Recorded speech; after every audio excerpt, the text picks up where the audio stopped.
Big Buck Registry's Deer Hunting Podcast, episode number 150. Jana Waller, wishes for warriors, the healing power of hunting, success, big muleys, and Kansas whitetails. Please support our sponsors as they make this show possible. Today's sponsors, Morse's Sporting Goods.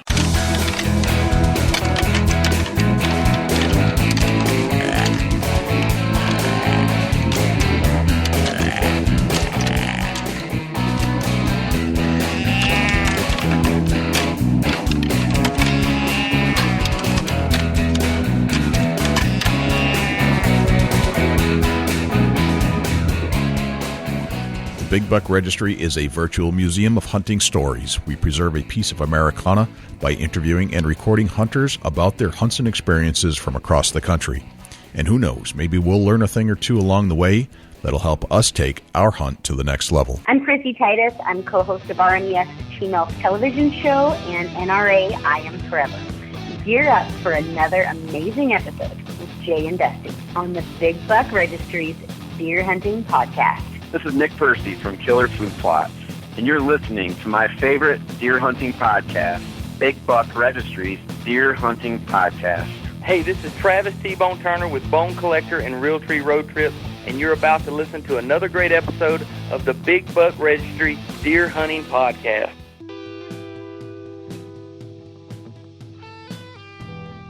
Welcome to the Big Buck Registry's Deer Hunting Podcast. My name is Jay, and I'm also joined by my friend Dusty Phillips, and we both want to say thank you for pushing the play button on your iDevice or your phone or whatever it is you're listening to us right now.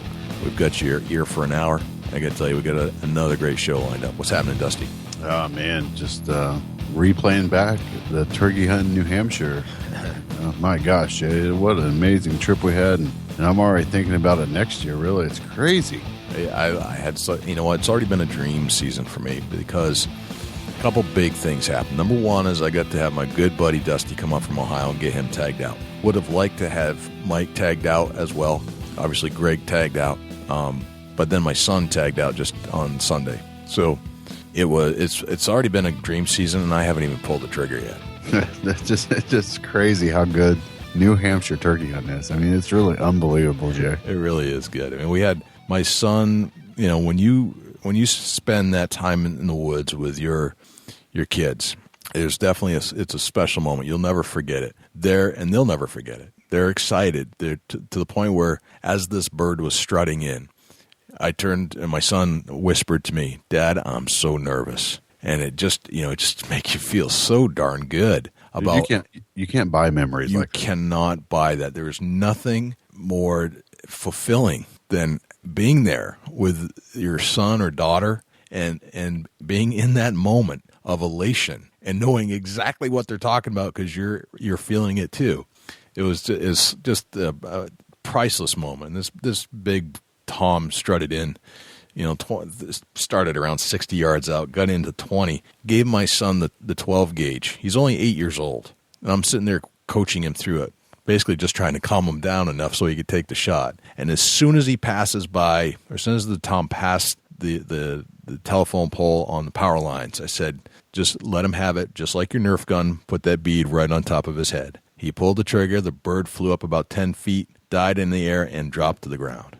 And he could not have been more excited. The elation, the entire experience, and to this day, right? I mean, it's only been a week, but this is going to last forever. So I guess what I'm trying to say is, take your kids hunting. It's some of the most fulfilling activities you'll ever have. Yeah, I can feel you, Jay. It's when Daisy shot her first coyote at 4 years old. Holy cow, dude! It was mind blowing. Right, and talk about forming bonds and relationships with your kids that goes deeper than anything that you could do if you weren't experiencing stuff like that. Because I can't think of anything else in life really that would make you bond as much as a hunt will. There are very few things in life that'll do that with a child. You know what I mean? Yeah, I couldn't agree more to that. And it's just amazing the whole experience. And you got to go into a hunt like that with an open mind and with the attitude that whatever happens. If they're there for an hour and they want to go home, that's what you do. You don't push them, you don't pressure them, you don't get upset if they miss. It changes your whole mindset when you're out there with not only your own kid, but a youth hunter in particular. You just got to take your time and let them enjoy it, and they'll want to go back. Right. And, I don't push them to go. We went day 1. I woke him up 2 days in a row to go days 2 and 3. He wanted to sleep in. I didn't push him. And then I went to on day 4. He still didn't want to go. And then he said, I want to go on Sunday. And we did. And we got it done. And forevermore, we'll never forget that exact hunt. He's 8. I'm going on 45. But for the rest of our lives, we will never, ever forget that. And he will probably share that with my grandkids when that happens. So it's just a priceless moment. So fantastic. Yeah. You cannot buy memories like that. For sure. Now, some of the things that our guest today is doing is also priceless, I have to say. She spends an awful lot of time working with veterans who are disabled, and I think disabled is a bad word, but that she gets together with veterans coming back who are missing limbs, gets them out in the field, gets them hunting. Those are also priceless moments. So the person we're talking about is Jana Waller. She's doing some amazing things in the woods with veterans who have lost limbs, and she's getting them in the woods. Jana's an amazing hunter. She hunts a lot. She's had a great season last year, and we got to catch up with Jana Waller on this show because we've had Jana on the show before. But she's just a class act. I absolutely have the utmost respect for Jana. She does some amazing things. So I'm psyched to have her back on the show. Jay, before we get to Jana Waller, let's get to Jim Keller with the deer news. For the Big Buck Registry, this is Jim Keller with the deer news. St. Louis Suburb approves bow hunting for deer. This article was reported by the St. Louis Post-Dispatch as a follow-up to our original report on this story. The Ladue City Council gave final approval on Monday to regulations that allow for archery and crossbow hunting of deer. Last month, the council had considered a previous version of the legislation meant to control the deer population that would have allowed hunting on a minimum of 3 acres. The measure that got final approval allows bow hunting on properties of at least 2 acres. Owners of smaller contiguous properties, each individually less than 2 acres, could cooperate so that hunting could take place on a combined site that meets the minimum. A January count of deer in the city showed in the range of about 43 per square mile. The legislation also mandates that, among other things, hunting could only take place during the state's archery deer season. Owners of property in which hunting takes place would have to notify the city and contiguous neighbors of intentions to hunt there. Hunters would have to carry written permission for hunting from property owners and have a current state hunting permit. No archery or crossbow device could be discharged across a street, sidewalk, or playground within 30 yards of a building or vehicle without the owner's permission, or within 200 yards of a church, school, or playground. And finally, all hunting must be conducted from an elevated stand at least 10 feet high and facing the interior of the property. Expert calls New York proposal to sterilize deer a really stupid plan. This article was originally reported by OutdoorHub.com. Many experts believe Staten Island's plan to give Bambi a vasectomy won't work. Sterilization has long been floated as an alternative to traditional methods of keeping the deer population low, such as hunting or hiring sharpshooters. Some experts are shaking their head over Staten Island's proposed $2 million deer sterilization program. Bernd Blasi, a Cornell University biologist who has consulted for the program, told the Staten Island Advance recently that the plan was ludicrous. "It's difficult for me to come up with all the reasons why this is a really stupid plan," Blasi said. "It's ridiculous from the onset." Blasi is not the only wildlife expert that feels that way either. Several other experts brought in to assess the situation also say the plan has little chance of success. The problem is that Staten Island now has an estimated 1,000 deer, far more than the borough can support. The deer are starting to invade residents' gardens, create a hazard for motorists, and are generally becoming an ecological disaster. City officials believe the plan will reduce the deer population by up to 30%. That sounds good on paper, but putting it into practice will be harder than it sounds, say experts. This proposal has no chance of success whatsoever, Paul Curtis, an ecologist also with Cornell University, told the New York Post.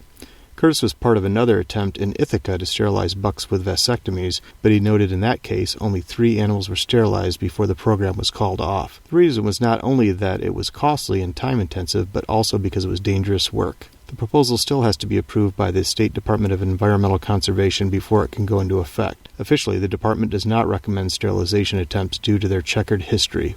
If approved, the program could begin as early as this fall. For additional details on this story, including links to the original article, please check our show notes at www.bigbuckregistry.com.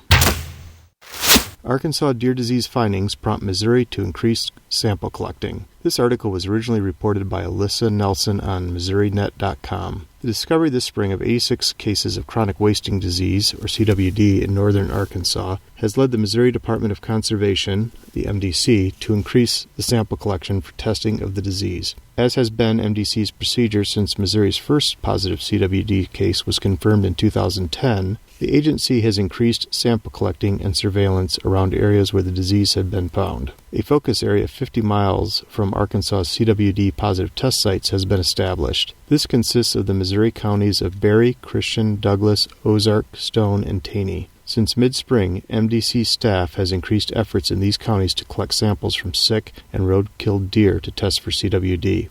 To date, more than 51,000 deer have been tested for CWD in Missouri. A total of 27 cases of the disease have been confirmed in the state. These have been found in the northeast, central, and east-central portions of the state. At present, no animals collected from southern Missouri have tested positive for CWD. MDC is maintaining close contact with the Arkansas Game and Fish personnel to monitor findings and collaboratively interpret what this means for Missouri. For more information on this story, please check our show notes at www.bigbuckregistry.com.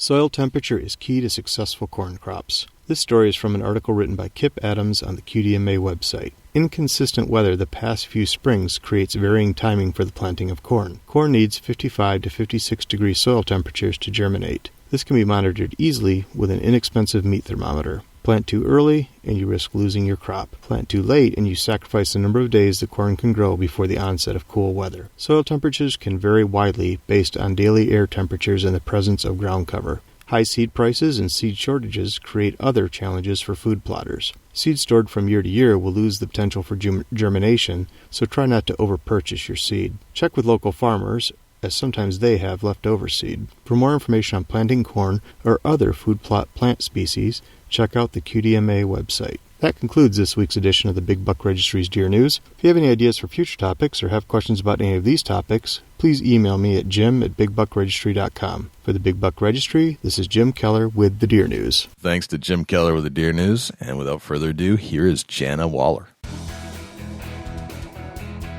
Jana Waller, welcome back to the Big Buck Registry's Big Buck Deer Hunting Podcast. How's it going? Great. Thanks so much for having me back. It must have gone okay the first time. It went fantastically, of course. Oh, good. So what the heck have you been up to? Oh, we've been hunting, been hunting and fishing, basically. What I do 24/7, but just had a turkey hunt this week here in Montana. Was running and gunning the Montana mountains for 3 days before finally finding success with a tom that got a bit greedy. But got my bird 2 days ago. Now I getting geared up, packing all my stuff. We've got a turkey hunt we head out for tomorrow over in a different part of the state, over in Billings, where I'll be meeting up with 2 veterans from Wishes for Warriors and take 2 guys on their first turkey hunt. So hunting like crazy. That's fantastic. That's what you do. That's what you do for a living, right? Yeah, really. I mean, it really is. I've been really, really blessed. Right now we're airing our season 5 of Skullbound TV on the Sportsman's Channel. And, I've been an outdoor writer for about 10, 12 years now. So really hunting is definitely not a hobby. It's basically consumes my life, and I'm blessed to be able to say that.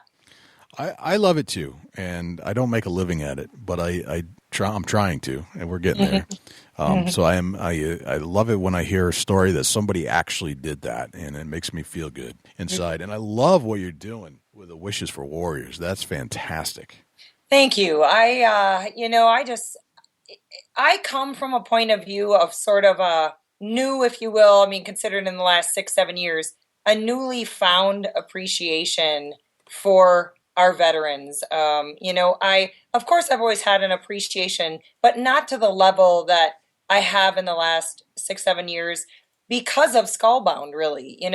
My producer is Jim Kinsey, a former Marine. Mm-hmm. A lot of my sponsors are veterans. And when you start sharing campfires with people who have literally seen hell and back, meaning war, just makes you really appreciate what's going on, overseas and even behind the scenes that our military goes through defending this great country. And, here I am, a woman living in the greatest country on the planet, being able to have any career I want, practice any religion I want, lead any lifestyle I want, own as many guns as I want. And those are, we can't take that for granted. And so I teamed up with Wishes for Warriors, whose main goal is just to get combat veterans back into the woods and on the water fishing, and, to have a brotherhood here, stateside too.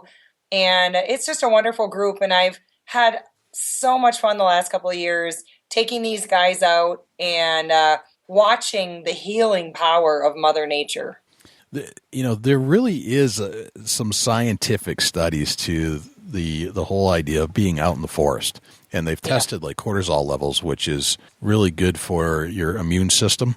And they found it to really spike when you're in the forest, more so than when you're in the city around asphalt. So there is there is a healing property to it that goes well beyond our knowledge, I am sure. Absolutely. In the woods, on the water, and there's a whole nother component to like Wishes for Warriors, for example, and that's the bonding of these men and women with other hunters and bonding with other veterans. Usually, Wishes for Warriors always has an ambassador on the hunt, whether it's the founder, Brian Marshall, or one of the other ambassadors. So these new guys sort of who reached out for help or reached out of needing to, have a little R&R or get back into the woods or on the water, they have a person they can connect with stateside. And once that hunt is over or that fishing trip is over, Wishes is a family. We all stay in contact with each other. We all text each other all the time, and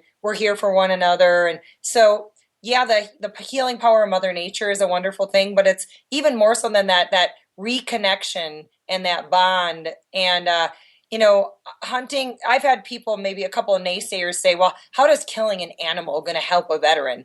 Well, first off, anyone who says something like that has no idea what hunting is all about. But second of all, it's more deeper than that. It's about the bonds that these mostly men, combat veterans, are recreating now that they're back stateside. Right. And that's the whole point of hunting. Yeah. It's not about killing animals. It's the bonding that you have with the very people that you were doing it with. That's it.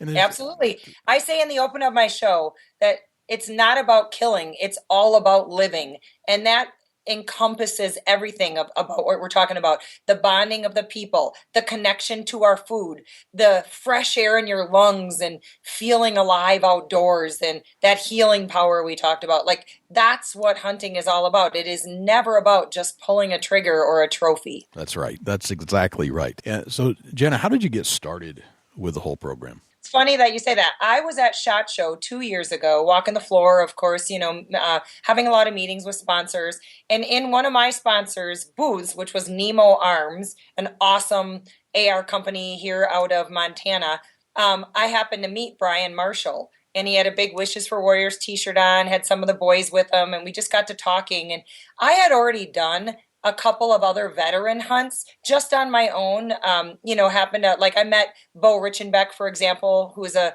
double amputee Navy SEAL here from Montana. We took him out on an elk hunt. I met Greg Stubbe, who is a 23-year Green Beret, who was blown out of his Humvee. Took him on his first turkey hunt. So I've done individual turkey hunts on this show before with veterans. And so what happens then is so many different veteran groups come at you. And I had really been looking for one I could really focus my energy and time on, because otherwise it's just too hard to sort of keep track of everything and all the details that go into a hunt. So in the back of my mind, I'd been kind of looking for an organization that I could really get behind and be a part of. And I happened to meet Brian. Well, the week after SHOT Show, we talked on the phone for probably 3 hours. And I fell in love with his attitude of why he founded Wishes, because his best friend from high school, they both went off into the military, and he unfortunately was killed. And Brian wanted to, give back. He wanted to do something for his brothers. He also was seeing a lot of his boys from the Marines come back and just really feeling disconnected and the lack of brotherhood once they're back stateside and needing some extra help, and the camaraderie, and Brian, being a hunter himself, knows the healing power of hunting and fishing. So he founded Wishes, and literally it's a dollar in, dollar out organization, which I also love, because we've all read the stories lately about the big groups like, I don't really need to mention it, that unfortunately don't always have the best accounting practices, shall we say, Right. Taking big salaries, throwing lavish parties. This is an organization that's dollar in, dollar out, and it's all about getting combat vets, reconnected. And so after just really believing in their cause and in their mission, and in meeting a couple of the guys that literally told me how it changed their life, how it turned them around, how it gave them something super positive to concentrate on, I decided to get on board. And last year we filmed a couple hunts. And this year we have 3, maybe 4 on the books that are going to be Skullbound episodes. That's really exciting, encouraging. It makes me feel good, and I love what you're doing. And I think everybody should do more of this kind of stuff. These guys have gone through hell, quite frankly, and to give back to them in some way, to some kind of, it's not really a sacrifice. It's even, I can't call it a sacrifice. We're not really sacrificing anything. I'd do anything to help those guys out. And there's so many simple little ways we can help too. You can donate your land to have a veteran come hunt on it. You can, of course you can send in money. Money makes the world go round. It makes the organizations that, they have to pay for airline tickets and tags and hunts. And, there's a lot of money that goes behind the scenes of making these things happen. You can they had a banquet in August that I flew to in California. That was a great fundraiser. You can participate in one of those, or you can, if you can't do something of that sort, there's ways to say thank you to guys overseas. Just yesterday, I mailed out a care package over to the Kandahar Air Force Base. It cost me $13.45 to send all my old hunting magazines to. I swear. And, I belong to 7 conservation groups. They all have great magazines. And after you look through them, you throw them in a pile, or you throw them on your coffee table, or you watch that DVD a million times, but you're probably not going to watch it too anymore. You gather up your hunting DVDs, your hunting magazines, and for $13, you can send a priority box over to the guys and gals overseas who really, really appreciate a simple thank you like that, much less get to then pass on our passion for our hunting heritage. that's awesome. Well, Yeah. just real quick, I swear to you, I was like, I looked at that post, I was like, Jana rocks. No, not really. There's just, I get ideas from everybody else too. And I really have always believed in sort of karma. What comes around goes around. What energy you put out comes back at you. And the energy that I've given out to our veterans has come back at me tenfold. Like, it's nice when people say thanks for what you're doing, but really the thanks is, it's overwhelming to me to have the friends that I've made through these groups, and to know that I'm giving back has created such fills my heart. Like I have such a passion for it now, for hunting and for our veterans, and merging the two has been unbelievable. Wow. Just amazing. So you mentioned the campfire. There's nothing better than a campfire at deer camp, right? But these have to be unbelievable. I'll tell you what, I could do a whole TV series of just the campfire chats. When you are sitting around, I say men, but I'm hoping to do a couple hunts with some combat female vets that I've met recently. Right. In fact, I met one, Kirsty Ennis is an amazing gal. She was a door gunner. She was overseas, and unfortunately she had to have her leg amputated, but she is just a warrior, and I can't wait to get her on a hunt. I recently met another woman through Instagram who's an Apache pilot that I really want to get on a hunt. So I say men only because I haven't hunted with women veterans yet, but I plan on it. Right. But the campfire chats, sitting around with these guys, are, at one moment you're laughing so much your gut hurts, and then another moment we get into something really deep and they're talking about a battle, or they're talking about losing their friends, and your tears are streaming down your face, and it's raw and real, and I'm telling you, if you've never shared a campfire with a combat vet, you've got to, because it will literally change your perspective on our country. I have to pause there because it's sinking in, just so you know. It's really, I've been chokes you up. It really chokes you up. Oh, I'm choked Just up think- right now. right. It's hard to explain to somebody who maybe doesn't have friends or family members who are veterans, but on the tough side of things, when you lose your brothers and you've seen your brothers die in your arms, how to come back after that and to just slip back into society. And that's why, unfortunately, we have a veteran suicide rate of 22 a day. You've seen the 22 Kill, which is a great organization, or Mission 22.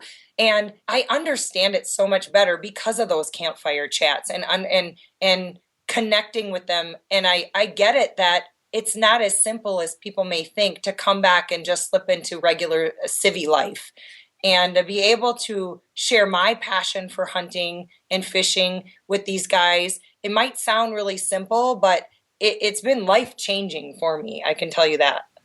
Yeah, and I every time I bump into a veteran, a friend of mine who's also a hunter, I always feel like it's just important to sit there and talk to them. You know, just to talk to them, just to hear them out. Yeah. And it seems to help them in some way. And I cannot even begin to relate what they went through because I have never gone through it, and I don't even want to pretend like I have, because it's impossible to put yourself in their real shoes unless you've actually been there. Right. I agree. But we can all say thank you. And Yes. I really, really believe that simple thank you goes a long way. Yeah. And when I see my friend in the store and I know, he had a rough day, thinking back to the things he went through, I always feel like he feels better because he got to talk to me about it. Absolutely. Absolutely.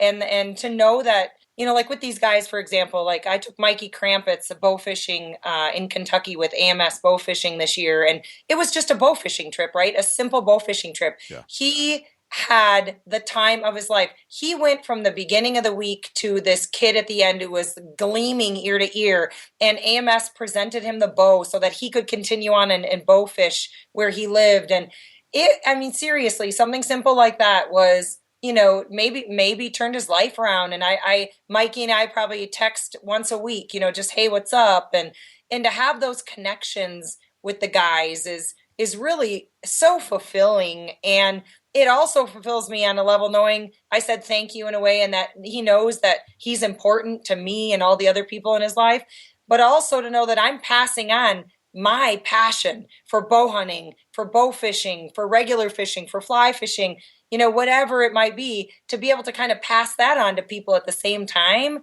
has been seriously such a blessing. Yeah. That's fantastic. Thank you so much for doing what you're doing, and keep it up. Thanks. Necessary. Very awesome. So I checked the log book here, and what by log book I mean I went and looked at our show notes, and the last time we actually got together. I mean, we've seen each other since the last time you were on our show, but right. I was going through the notes. It's been almost 2 years since we last talked. Wow, on really? the show. Can you believe that? No, that's crazy. I feel like it was 3 months ago. I know. July 19th, 2014 is when we last spoke. Oh, wow. On the show. Nuts. Oh. Absolutely nuts. So we've got a lot to fill in here, because I know you've killed some big deer between now and or then and now. Yeah. Right. Yeah. I have been really blessed. I have to say, the year 2015, I will never, ever top the year 2000. I don't know how I could top this last year. I've been just so incredibly blessed. Speaking of deer, of course, right off the bat, I got my biggest muley that I've ever shot. And it was a DIY hunt. It was on public land. It was on the first day of the hunt.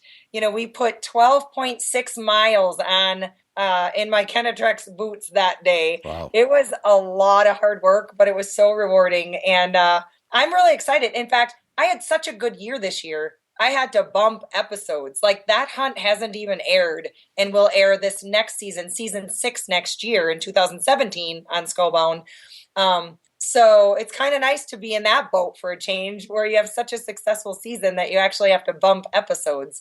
But last year I got an amazing Kansas buck, whitetail. In fact, that's going to be airing on Skullbound TV, and just a beautiful Kansas came through in the pouring rain, and it was unexpected, so all the more exciting. And we've just really been blessed. I got a humongous moose in Alaska this year.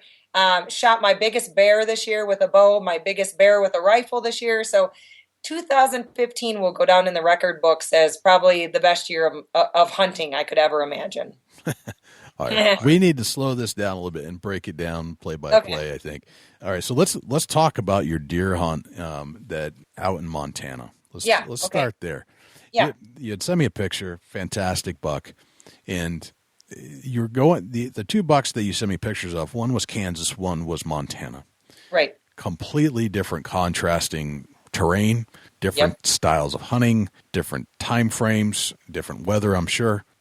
Hilly versus flat. I mean, it's just a completely different contrast. Yet you got it done in both spots. And I want to try to break down how you went about each hunt and how you were able to do it in two completely different locations where you were. So let's talk about the Montana hunt first. Okay. Where were you hunting? Oh, I can't tell you that. Well, not GPS coordinates, but I'm kidding. Whereabouts I'm were totally you? kidding. I know. That muley was from the eastern part of the state, eastern Montana. Okay. And I'll tell you, there's a lot of beautiful things about Montana, but one of them that is right up there on the top of the list is the public land hunting opportunities. Literally, if you do your research, and it doesn't even take that much research, you can find great areas for muleys. If you're into whitetails, great river bottoms for whitetail. Actually, even mountain high whitetails. I've shot whitetails where you wouldn't even believe whitetails lived. Antelope. There's just great public land hunting opportunities. Really all you need is Onyx maps. That's two ways to use it. You can put their chip into your Garmin, or they now have a app on the phone called the Hunt app.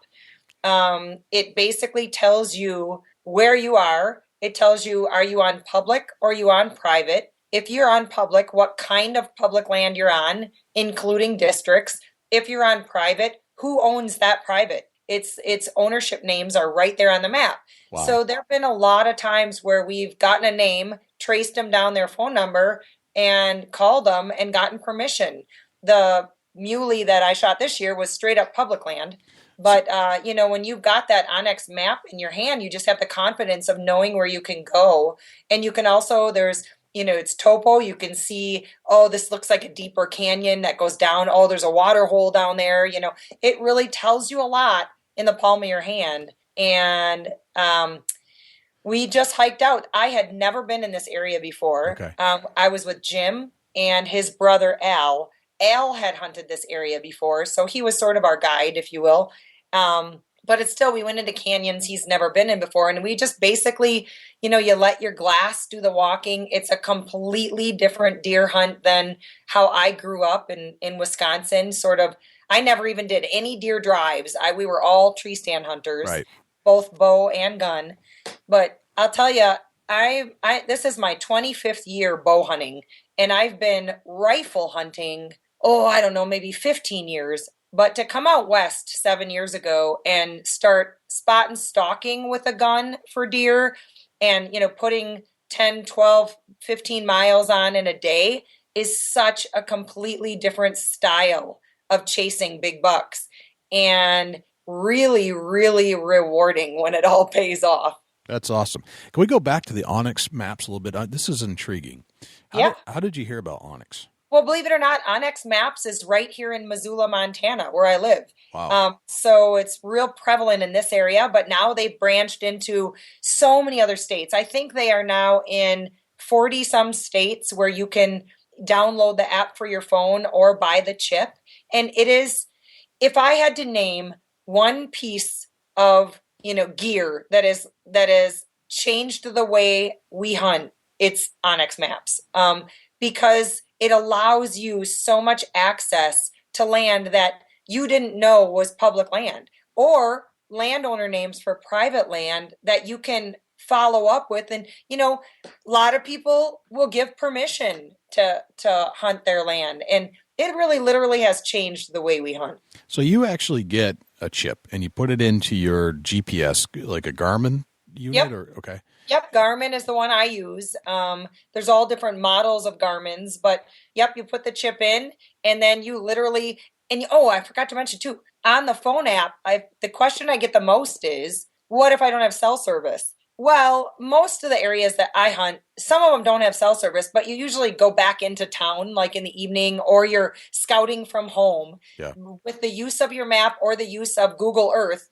And you're like, oh, I'd like to check that area out, or I'd want to check out this zone. You can cache in the map into your phone, and then you don't even need any type of cell service to pull that map up, because all of our cell phones have, GPS monitors inside of them. Right. So that is a beautiful factor with Onyx Maps on the Hunt app for your phone, that you can cache in the areas that you want to go explore right into your phone and not have to worry about having cell service.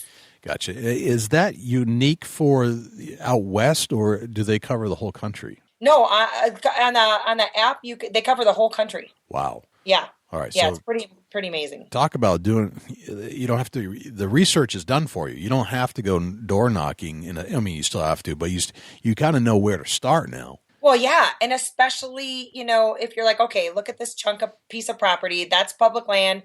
I can hunt all of that, and then you can look at it even deeper and really analyze, like, okay, that's real flat right there. That might be a good, bench to start out with. Okay, there's a higher ridge over here. We're going to start out there in the morning and then work our way down through this canyon. Or, oh, there's a, pond over here. They're going to be hitting water in the afternoon. Like, it's not just, oh, yes or no, we can hunt this property or not. It tells you a lot of details that are going to aid in your hunt as well. And then, like, especially, let's say elk hunting, we'll be elk hunting and we're running and gunning all day long in the timber, wondering, like, where does it flatten out? Or let's say we come across an awesome wallow. You can mark the map of, put a little pinpoint on it, or even take a photo on your cell phone so it triggers your brain next year or next week or whatever. And you go, oh, I remember that wallow. I want to check that out. Or I'm going to throw up a climber tree stand there this year. Or, so it is really an amazing tool for the public land hunter. Wow. Awesome. Mm-hmm. That's really cool. So, I mean, you can be from anywhere as long as you'll know where to go without. Yeah.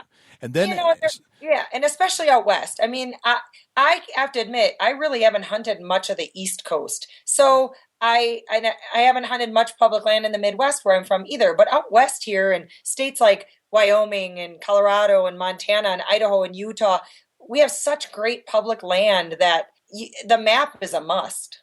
And, this is one of the things, being from the East Coast and hunting the East Coast my entire life, always wanting to go out west. Mm-hmm. I didn't realize there was a tool that you could use, because that's kind of the piece that's always lacking. Like, well, if I go out there, then I got to find a guide and all this stuff. But no, you can do this. No, you drive out there, you take your Onyx app and map and your Garmin, and away you go. And hey, I was climbing the Rocky Mountain front 2 years ago with Jim. We're looking for elk. I mean, this is major grizzly bear territory. It's the rough Rocky Mountain front. Awesome terrain. We run into two guys from Wisconsin that did exactly that.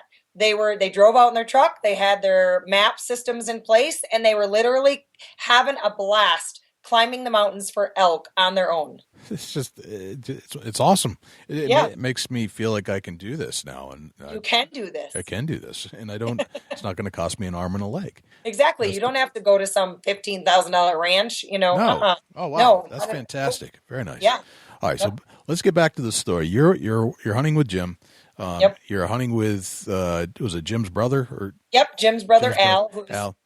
A beast. He's like a Cameron Haynes, man. Keeping up with that guy is, wow. I mean, we're literally 12.6 miles the day because I got my buck mid-morning, and we were probably, I don't know, 3 miles from the truck, 3.5 miles from the truck in steep canyons.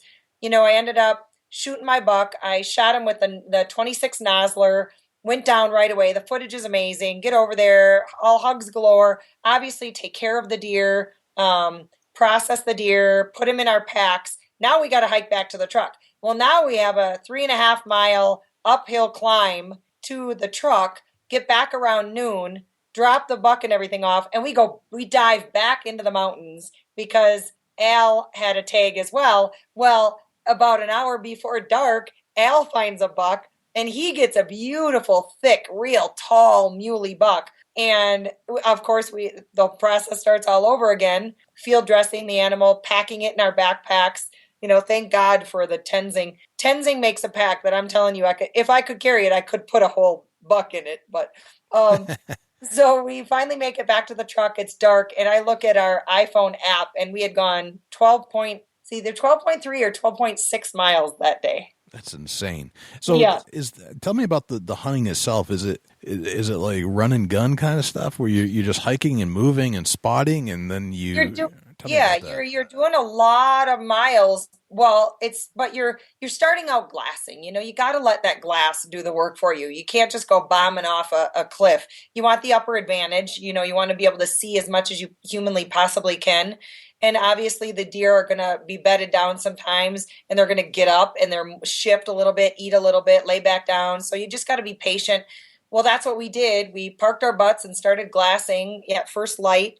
And it probably wasn't maybe an hour into glassing that we spotted this buck. But unfortunately, he was literally, like with the spotting scope, miles away. And we're talking, he might have been bird's eye a mile away, but then down and up and down and up. It's really canyonous where we were hunting.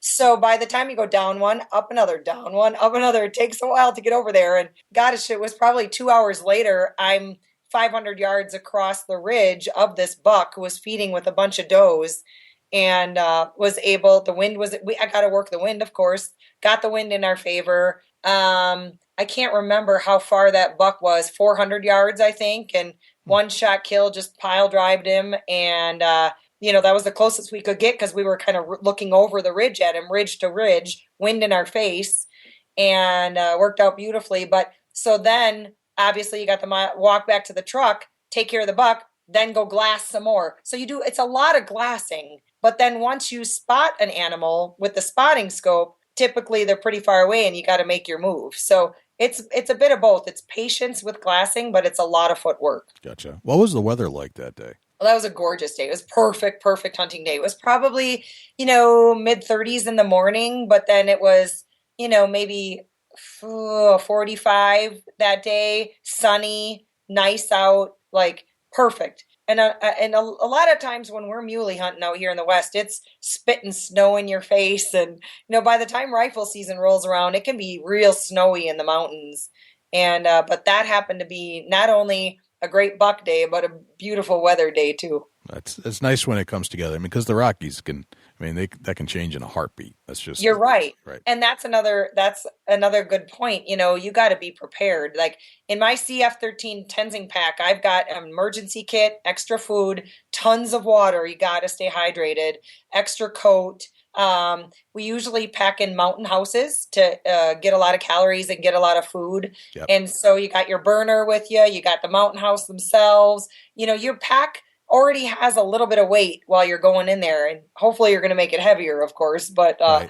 You got to be prepared if you're going to do a hunt like that as well. So do you have to be prepared to go in 12 miles typically? How long does it usually take? No, I definitely don't. I'm not one of these people who think like you've got to hit the gym every day. And okay. I do hit the gym 3 to 5 times a week to stay in good shape all year round. But I definitely am not one of these people who think you actually have to be able to run a half marathon to do this kind of muley or elk hunt. I just think you need to, be as prepared as you can, be in really good cardio shape, work your quads on the elliptical or the Stairmaster or the incline with the treadmill. You got to be prepared in that way, but you also don't have to be like a half marathon runner as well. And, if you might see something far off and decide not to go after it. Like, okay, we only got an hour of light left. That's just not going to work out. I've had so many hunt opportunities that we just decided that time-wise, it's going to be too hard, and then we're going to be doing everything in the dark, and so we'll come back the next day. It's all just you gotta really communicate with the people that you're hunting with and decide if it's worth it. But you gotta also be prepared for going in, because what if you go in a couple miles and you see a buck that you cannot not go after? That's happened too, you know. That's crazy. So there's some times when you have to say, no, not right now. We're Absolutely. running too late. We need a quicker opportunity. We're not going to be back by sundown. We better just call it for the day. Oh, sure. Or weather's coming in and it's going to be really bad. And, you know, and who knows what the wind is doing over on that canyon where maybe, you know, tomorrow we come back. I've done that where tomorrow we come back and we can't find the buck again. And that's hunting. We all know that. And, yeah. But you got to just be able to make that call. That's awesome. So tell me about how this one played out. How did this all go down? Well, we started out in the morning. It wasn't that far into our glassing session where Al's the one who actually spotted this buck. And, you know, he had a tag and I had a tag. Jimmy had already shot his mule deer. Jimmy shot a great mule deer. I wasn't with him. He was out hunting with his kids and shot, I'll have to send you that picture too, shot a great mule deer buck, all public land. So it was just Al and I who had tags. And obviously it's his call. We kind of play whoever spots it gets to go after it or gets to make the call whether they want to or not. All right. That's interesting. And so yep. This buck was so far away that we knew we had to get closer to take a better look. Like, you know, we just couldn't tell through the spotting scope what he really looked like. So we dove off and literally, you know, probably, you know, and you're also afraid when you're making your move to just get a better look that you're not going to bump other game that's going to bump the deer you're after. So there were a lot of does in these canyons that we had to be real careful of. Oh, and we saw, I think 4 bull elk on the way over to them too. Like, it's really cool when you're chasing deer on foot and you see so many other game, like antelope, whiteys, mule deer. We've seen bear while we're deer hunting, elk while we're deer hunting. It's just so neat when you could see other species. But we finally get over there. And when I threw up my glass and looked at him, I knew I would not pass this buck. But again, I'm kind of an itchy trigger finger kind of gal. Like I love the entire process. I'm not one of these who are like, oh, his antlers just aren't big enough. That's not me. I love getting up on him, seeing how close we can get. I love field dressing and like, my dad always jokes about Jana doesn't field dress her deer. She autopsies them because I find it so interesting. You know, I love packing them out and feeling my quads burn. I love, you know, processing the meat and filling my freezer. Like, I love the entire process. And especially when I don't get to hunt with Al very often. So I wanted to share that with him. I knew I was going to take this deer if he passed. And he was like, yeah. You know, Al gets to hunt over there. He lives over there way more than I do. So he's like, yeah, if you'd like to take this buck, you know, you can have a crack at him. So anyway, we worked up to the top of this ridge, and the closest we could get was about 400 yards. The wind was perfect in our favor. It wasn't real windy, which is definitely a concern when you're doing this kind of hunt because, you know, you don't want to make a bad shot. And I've done a lot of training with Nemo Arms, which, you know, I've got a Kestrel. That's another thing that's so different from the whitetails I used to hunt in Wisconsin is you certainly didn't need a Kestrel sitting in your tree stand. And a Kestrel is going to tell you everything you need to know. It's measuring the wind. It's telling you your altitude. It's, you know, I've already got all the ballistics plugged into the Kestrel of the gun I'm shooting, the ballistics of the nozzler ammo. So it's going to spit out a hold for you depending on that wind read and that temperature and altitude read. And so I'm a really pretty confident long range shooter and everything lined up right. The, you know, buck was feeding on a hillside and you'll have to watch, this next season 6 of Skullbound, but it's pretty cool footage. That's awesome. And the pack out, how did that go down? Did everybody just take their fair share and was it more than one trip or how did that work? Nope, we actually were able to, we deboned it. So we got all the meat off there. We all had our Tenzing packs on, so they were all fully loaded. It's always the hunter who carries out the cape and the head. So I had that as well as I think a quarter. Mm-hmm. And then the rest of the meat, you know, back straps, quarters, everything was all split between all 3 of us. And, you know, it was a heavy pack out. It was straight uphill, downhill, uphill, downhill, uphill, downhill, climbing back to the truck. But I'll tell you, when you've got your little skip in your step and you're so excited it went down and you're reliving it all in your head, it definitely makes the pack out a lot easier. That's awesome. Very nice. Yeah. Well, that's definitely one one hunt that I want to go on someday, and now I can because of what you just told me. So that's fantastic. Yeah, with Onyx Maps, you can do it too. All right, Jana, where are we going for the whitetail hunt? For that whitetail buck, we were in Kansas, and that was kind of a unique opportunity. We had a friend who has a lease out there. He doesn't have a house or, a cabin. He just has land that he leases. And he called us up and said, I'm not able to use my lease. Would you guys want it this year? And yeah, Kansas whitetails, absolutely. Is that a question, really? Yeah, really. Yeah. Is this April Fool's? So it was, I can't even remember exactly where we flew into. I go on so many trips. Trust me, I need a map like permanently tattooed to the back of my back of my eyelids. But we, it was really fun because I love whitetails. I mean, I'm from Wisconsin. I mean, I've been literally chasing whitetails for 25 years. And I don't care if it's with a bow and I'm sitting in the warm September air in a tree stand and bow hunting. I don't care if I'm running and gunning with a rifle. I love whitetails, and I think it's just because it's my roots, coming from the Midwest, and much less when you're in Kansas. It's a lot different than where I hunt at my dad's property in Wisconsin. We've got nice deer there, but to see a 140 or even a 130 at my dad's place, that's a good buck. Like we've just never really seen big deer there. We don't have food plots that we hunt off of. It's my dad's cabin. He doesn't get to very often. It's a different style, lots of acorns in the woods, different style of hunt.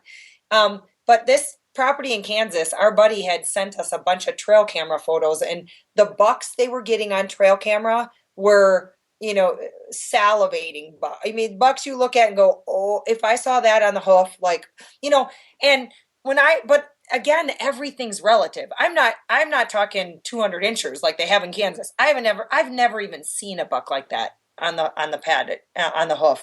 But a really nice 145, 155 style buck, beautiful symmetrical bucks. I'm all over that. And so it was really exciting to just try to explore it ourselves and see what we would see. It's funny. I actually everybody makes mistakes all the time, and I wouldn't call it a mistake, but the joke with Jim and I is kind of that I do have such an itchy trigger finger. Like I'm not all about the size. Like I don't even score half the bucks I get because I just don't care. I'm like, I don't know, 130-ish, So opening morning, we're watching this coyote mouse out in front of us. We're in a ground blind. Weather's kind of nice and crisp and cold, but not rainy yet. But rain is supposed to come in. We're watching this coyote, and I'm so tempted to shoot this coyote. It's not even funny because I know how many fawns they kill, but I didn't. But while watching the coyote, while filming the coyote, this buck walks in straight towards us from a tree line in the distance, and he is beautiful. But I'm thinking, I'm so excited. You get so excited, and you got to calm down, and you really try to analyze him, and it's really cool because I'm watching the coyote and I'm watching the buck watch the coyote in the same frame, and he's headed on, and that's still a good shot. He was only like maybe 90 yards out. Frontal shot would have been fine, especially with a rifle, but I don't really like to take that shot. I'd like him to turn broadside, and and I'm hemming and hawing over it, and I'm like, God, this is opening morning, and I don't know what else we're gonna see, and I'm maybe getting a little greedy, and nope, I decide this is a beautiful buck and I'm going to take him. But I decided a little too late because all of a sudden, I don't know if he caught movement in the blind or what, but he trotted off and we never saw that buck again. So we have it all on film, and it's kind of funny because that's what I get for being sort of greedy is in retrospect, that was a gorgeous buck and I probably should have taken him, but I didn't, and that's okay. Well, the next 2 days, we really didn't see much at all. And of course, then you think over and over and over again about that opening morning and the one that got away, and you're like, oh, right. And you're feeling down and out. And of course, we saw tons of coyotes, which is not a good thing. But then we went back, we changed up locations a bit, but now the weather had changed and it was drizzly, freezing rain. And we're still in the ground blind? Yep, still in the ground blind, didn't have tree stands. And, there's pros and cons. The obvious pro of that day is that we had protection from the freezing rain. I kind of like to be more out in the open. I like tree stand hunting or even ground hunting. You can see so much more. Obviously you got to watch your movement and you got to watch your scent a little more sometimes, depending on the situation. But I'd almost prefer that than a ground blind. But the ground blind was really nice this day because of the spitting rain. But we saw lots of does milling around, and then all of a sudden, out of the corner of my eye, I'm like, buck, buck, buck. And I could see him coming through, and he was kind of slowly walking. And the second I saw him, I knew he was a shooter. His rack really, on the video, kind of blends in with all the grasses because that's the same color of everything, still brown out. Right. But he's coming in, and I knew that if he was going to present a broadside shot, that this was a buck I was going to take. And slowly but surely worked his way towards us. I call out to Jim, are you ready? He's like, yep, I'm on him. Feel good. When you feel good, take him. And I let the 26 nozzler bark and felt good about the shot. And we obviously gave it a little bit of time and got out in the drizzly rain. And my gosh, that buck it was a heart shot. That buck only went maybe 30, 40 yards and laying right there. And the coolest part is when you walk up on a buck and you don't know he's got all this little trash around his bases. Yeah, for sure. And he's got great bases and lots of little sticker points kicking off all over his bases, but just a really pretty, typical 8 with a bunch of trashy bases. And, I just felt super lucky to be able to, kind of explore it on our own and get that buck down. All right, so is this the same buck that you've seen the couple days prior? Nope, totally different buck. We never saw that buck again. We were kind of in the same area. I was expecting to see him again, and we never did. And and it was kind of during the rut, but how they can kick on, turn off. We didn't see a whole lot of running action, not a lot of chasing action. But definitely the bucks weren't hanging out together. We did see a lot of does in the area, which obviously made it very promising. But nope, we had never seen that buck either. And that buck that I shot, they don't have him on trail cameras at all. No kidding, huh? Nope. A trespasser buck. Yeah, a wanderer, a lonely man looking for a new woman. Right. A rutting buck, in other words. Yep, exactly. Yep. Not a homesteader. No. That's the cool part about the rut. Oh, isn't it? I know. I'd love to. I don't. What do they say? How far do whitetails go? I'd love to say. I know their home range is usually 3 or 4 miles. Yeah, but a couple good miles. Yeah, I think they even probably wander further than that, depending on the doe situation. We've had biologists describe the wanderer, and there's I actually have friends of mine who have monitored a very large New Hampshire buck, basically roaming about 9 miles on a bunch of cameras and on a 9-mile span. And he's a wanderer. He's one of those wandering bucks. Yeah. Yeah, that's super cool to think about. It's so exciting sitting somewhere knowing, too, during the rut, that you don't know what could come walking by. That's so exciting. That is so exciting. That's probably what pushes a hunter to go the woods during the rut the most is that unknown buck passing through. Exactly. Yeah. Exactly. So, Janice, since the last show, we've adopted 10 rapid-fire questions, and I didn't prep you for this, and I like to keep it that way. Because okay. I like the quick answers off the top of your head. That's what they're designed for. Oy. So I was wondering if you would be okay with me firing 10 questions at you. Absolutely. Fire away. All right. What's your number one hunting tip of all time? Oh, my gosh. I didn't know they were going to be hard ones like that. Well, these are difficult. This is no joke. Of learning how to work the wind. Excellent. Good answer. All right. So we all have these things that we bring into the woods with us. If we forget it and we leave it at the camp or in the truck, it drives us nuts and we feel naked if we don't have it with us, whether it's a good luck charm or something else. What's that one thing for you? I was going to joke and say my release. But that's important. Not good. I've done that. I went all the way to Idaho on a bear hunt. We were driving back and forth because we just live over the pass to Idaho. And I literally, on one of the nights, forgot my release. Not good. No. I have an extra one in my pack nowadays. But okay, so what's the one thing I don't really have a lucky charm, but You're going to think this is really funny, but off the top of my head, if I'm out of cough, I cough a lot and have like a scratchy throat, probably from talking too much. And if I reach for my cough drops and they're not there, then I panic, and it's always like, then the itch in my throat gets worse and worse and worse. So I guess I'm kind of superstitious with cough drops. Cough drops. All right. Very nice. What's your biggest pet peeve? Oh my gosh, these are like in-depth thought. Oh, this is not like what's your favorite color or anything. I think my biggest pet peeve is when someone's unauthentic. I am really blessed to have so many different types of people as friends. And they're all so different. But what I love about people is when they're authentic. They're their authentic selves. My biggest pet peeve is when someone's trying to be something that they're not. What would you tell the 20-year-old Jana Waller, knowing what you know today? Oh, that's a good one. Wow. That's so deep. I don't know. Okay, very that's not a tricky question. I would tell the 20-year-old Jana Waller to hang on tight because you are not going to believe where your interest in hunting is going to take you. Gotcha. Good one. All right, this one's easy. Okay. What did you have for breakfast this morning? Oh, I got it. A protein bar. It's what I have every single morning.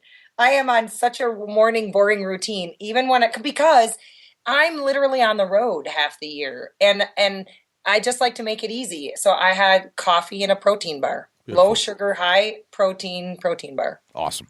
That is a good one. That's actually come up a few times on the show. People have answered that. So that's a fairly popular one. Yep. All right, let's see. Okay, you're at a hunting convention. You're in a lobby in the hotel waiting for the bus to take you to the show. Okay. A stranger walks up to you and strikes up a conversation, and they ask you, what do you do for a living? What do you say? I say that I host a hunting adventure show on the Sportsman's Channel. That's my standard. And then they go, oh, really? And if they've seen it, great. If they haven't, but my number one thing I say after that is it's a hunting show that really features the fact that we hunters are animal lovers and that we're the conservationists of the world and out to really protect what we love. Good answer. Thank you. Okay, you get your own billboard. It's a blank canvas on a highway somewhere in the country. What do you put on that blank canvas? Say thank you to our veterans. All right, awesome. I like that one. Mm-hmm. If I say the word successful to you, who's the first person that pops into your head and why? Successful. Oh my gosh. Can we come back to that one? Sure. Okay. All right, what's a day in the life of Jana Waller like? Well, let's see. Grabbing my ball cap because that's become a big joke to everybody is how I hate to do my hair and live in a ball cap. But really it entails a bunch of things. I run our social media, so that's a really big part of, I think, the success of Skullbound TV is that I run all our, any questions coming through emails or Facebook, Instagram, Twitter. I answer them because I feel it's really important to give authentic, answers to people. I also post all of our pictures and try to keep everything relevant, up to date, whether it's what our show is airing or what skull I'm working on, or like tomorrow night, I'm heading to Friday, heading to an NWTF banquet, try to keep things relevant. So it's definitely includes social media. My day includes usually working on a skull or an article or something along those lines, or maybe working in the studio with Jim, going over edits or working on a commercial or, my day definitely revolves around Skullbound in some form or fashion. It's always got to have some type of workout included into it. We have a gym in our home. I also live on a really beautiful sort of out in the country where I have a look at the Bitterroot Mountains and that we go for walks and runs. So definitely including a workout in my day, and then back to some social media usually, and then unwinding with just a little bit of unwind time on the couch before doing it all over again the next day. Very nice. All right, and let's say you're out deer hunting. What's a deer hunting day in the life look like? That's a really tough question because had you asked me that when I lived in Wisconsin, 7 years ago for my entire life, deer hunting is whitetail hunting and it's tree stand hunting and that's it. When you say a day in the life of deer hunting here out west, it could be anything from sitting in the river bottoms in a tree stand, waiting for a whitetail. It could be running gun in the mountains looking for a muley. We actually have really great public land hunting just near our house where we can take the quad, drive 5 miles up into the canyons, and these whitetails hang way high in the fall here, way high up into the mountains. So if a typical day of deer hunting for me could be anything from bow hunting to run and gun, but it means getting your pack ready and make sure if it is in the mountains that you're prepared for anything. You're prepared to load up your pack and pack it out and hopefully stock your freezer. But it just depends on what type of deer hunting we're doing that day. Gotcha. All right. And back to the successful question. Oy. So, Oy. Oy, that's a really tough one. I didn't think we stumped Jana. I'm surprised, actually. I'm surprised we stumped you. You did, because success to me comes in so many different forms and fashions. I know people who I consider incredibly successful because they're happy. They probably don't have a big bank account. In fact, I know they don't have a big bank account. It's not about living in a big home or driving a big fancy truck, but they're happy. And I think that's incredibly successful in today's day and age. Yeah. I know other people who are at the top of the game in the hunting industry that are very successful that I admire. And so everyone knows how incredibly challenging it is to find a great career in the hunting industry. So that's success. So I don't know. You have really, really stumped me. Oh my gosh. I think you've answered the question, actually. I think it's not any one individual. It's somebody, it's a happy person. It's somebody that's actually found peace and happiness doing whatever it is they're doing, and money is not the answer. Exactly. It is. I can't name one person that right now off the top of my head, but to me, it's a person who truly has inner peace and happiness no matter what they're doing. And it's not about their home or their job title. It's just they have that happiness in their heart. That's success to me. Right. I agree. Gotcha. Well, Jana, this has been fantastic. I can't thank you for coming back on the show enough. It's always great to catch up and find out where you've been, what you're doing now, and this whole thing with Wishes for Warriors is just mind blowing. So if there's anything we can ever do to support you and the veterans, we're in. Well, thank you so much. I really sincerely appreciate that. And it's just my way of giving back. There's so many ways that we can all give back and say thank you. And I'm just really blessed to be hooked up with such a great group. I'm heading there tomorrow. I'm actually heading over to Billings to take a bunch of guys on a turkey hunt and hopefully find success there. But I appreciate that. And I want to say a big shout out to all the veterans out there who might be listening, and just thank you from the bottom of my heart. Well, that's very cool. Jana, where can the listeners find you when you're not on a mic here with us at the Big Buck Registry? Well, I'm pretty active on social media, and it's me. A lot of TV show pages have other people running their pages for them, but they can find me on Facebook under Skullbound. They can find me on Instagram. I think you can find me either under Jana Waller or Skullbound there, as well as Twitter. And they can find us on our website, too, at skullboundtv.com. Perfect. Awesome, Jana. This has been a pleasure. Well, thank you for having me. I'm looking forward to chat number 3 already. I know. And let's not make it a year this time. No. In fact, I got to come back on and tell you all about my Sitka hunt, because that's technical. Well, it's deer.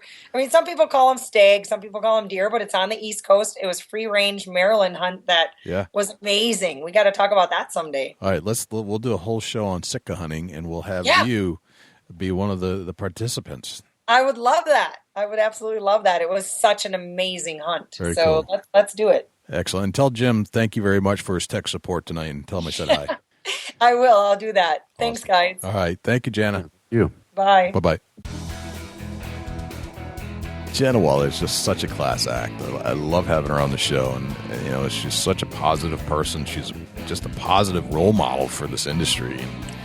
I wish I could hang out with her more, because I think I'd learn a lot more from her, but she's just one of those people that just kind of gets you excited about hunting day in, day out, and about life.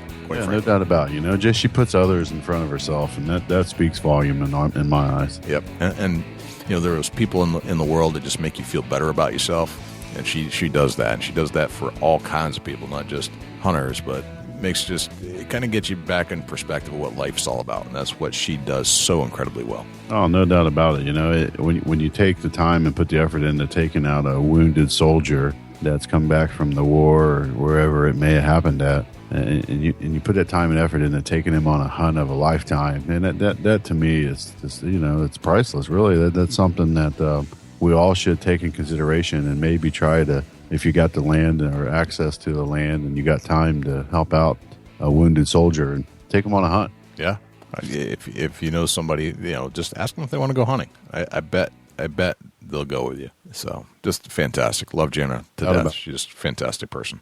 So Dusty, do we have a Chubby Tines tip of the week this week? We do have a Chubby Tines tip of the week. The Chubby Tines tip of the week is sponsored by Morse's Sporting Goods. Firearms, used firearms, bows, used bows, located at 85 Kentucky Falls Road in Hillsborough, New Hampshire. Give Jim a call at 603-464-3444, morsessportinggoods.com. Your dollars go further in New Hampshire. There's no sales tax. Morse's Sporting Goods. Seems like that questions are coming in about tree stand setup and you know, playing that wind direction. And that's something that, you know, I take into factor no matter how big the woods or how small the woods, or if you're hunting a tree line, or if you got yourself set up and for some reason the deer are coming towards you and they just blow out, and, you know, that wind's getting you. You know, no matter how hard you try or how much effort you put in the scent control, there's still that human odor that, whether there's something on your clothing or your socks, or, you know, there's just always that one scent that'll get you busted.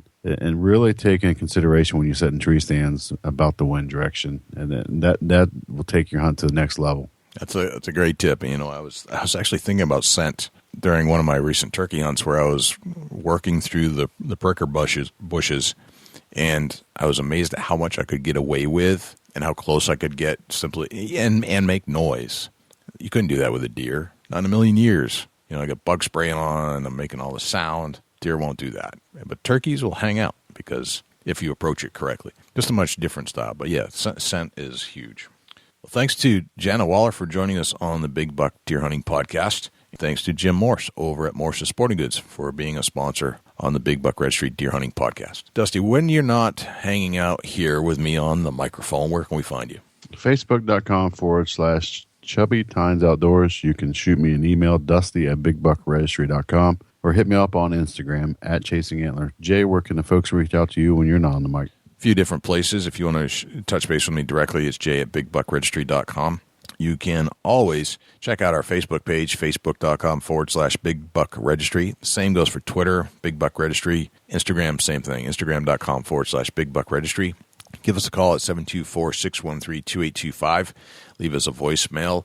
Let us know if there's somebody you want us to talk to on the show, somebody you want us to interview, a topic you want us to cover. I think one of the things we're going to do pretty soon is we're going to try to do like a round table for beginners, people who are just starting to get into hunting. I mean, we've talked about people who have been doing hunting for a while, and I think this is kind of that next level. But I think we need to have a show about the first-time hunters, and that is all based off of an email that we got from a listener. So he wants to know more about the things they need to know to get started, basically. So that's coming up at some point. If you'd like to, please do so. Subscribe to the show on iTunes. Leave us a review on iTunes by going to the search bar and searching for Big Buck Registry. If you'd like to become a donator to the show, become a patron of the show, go to bigbuckregistry.com/donate, and you can see all the different levels of rewards that we have there for you, and that's bigbuckregistry.com/donate. Well, Dusty, this has been a fantastic show, and we'll do it again next week.